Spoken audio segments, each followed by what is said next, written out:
National Human Rights Commission has called on all stakeholders to mainstream human rights into their post-COVID-19 recovery efforts to achieve the Sustainable Development Goals. Executive Secretary of the Commission, Mr. Tony Ojukwu, made the call at the commemoration of the International Human Rights Day, celebrated every 10th of December. The theme for this year's commemoration is Recover Better, Stand Up for Human Rights. There's a need to ensure the voices of the most affected, the youth, and the vulnerable, that they inform the recovery efforts. We must consider a new social contract for a new social order through engagement. With the agitations of the Nigerian youth following the NSAL protest, this has become inevitable in our polity. We must promote sustainable development as well. We need sustainable development for the people and the planet. Climate change is real. Human rights and the 2030 agenda and the Paris Agreement are the cornerstone of a recovery that leaves no one behind. He said measures must be put in place to close the gap of rising inequalities and advance human rights to ensure full recovery and build a world that is better and just. As we celebrate the 2020 International Human Rights Day, the Commission enjoins all stakeholders to make concerted efforts to join the rest of the world in doing the following. We must end discrimination of any kind. We must end structural discrimination, ethnicity, nepotism, hatred, and intolerance, which have fueled the COVID-19 crisis. Equality and non-discrimination are core requirements for a post-COVID recovery. We must address the inequalities in the system.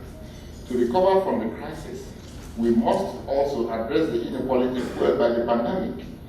For that, we need to promote and protect economic, social and cultural rights in our polity. We must encourage participation and solidarity.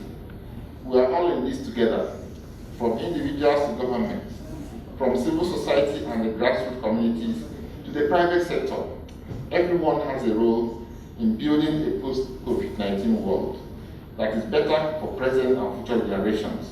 Solicitor-General of the Federation and Permanent Secretary, Federal Ministry of Justice, gave a goodwill message.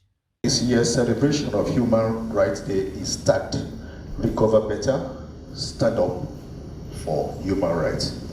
This theme is carefully chosen considering the challenges posed by COVID-19 pandemic and the need for recovery while respecting human rights.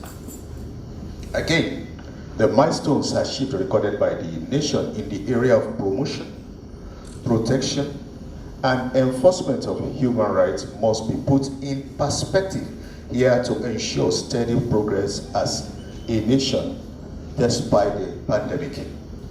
Let me reiterate that the government is fully committed to promoting, protecting, and enforcing the fundamental rights of the citizen as part of its obligation towards the generality of Nigerians, irrespective of their religion, ethnic, and political affiliation.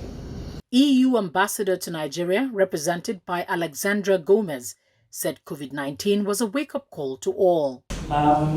People mention COVID, and I'd like to just say a word here. It's a wake-up call for the reasons that were presented here by the Executive Secretary of the Human Rights Commission. It has magnified greatly existing inequalities and exposed vulnerabilities, as it was said, in social, political, and economic areas.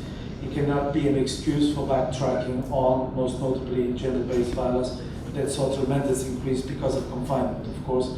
But it's not because people are confined that this violence exists. It's because it's in there culturally or for any other reason, and just was amplified.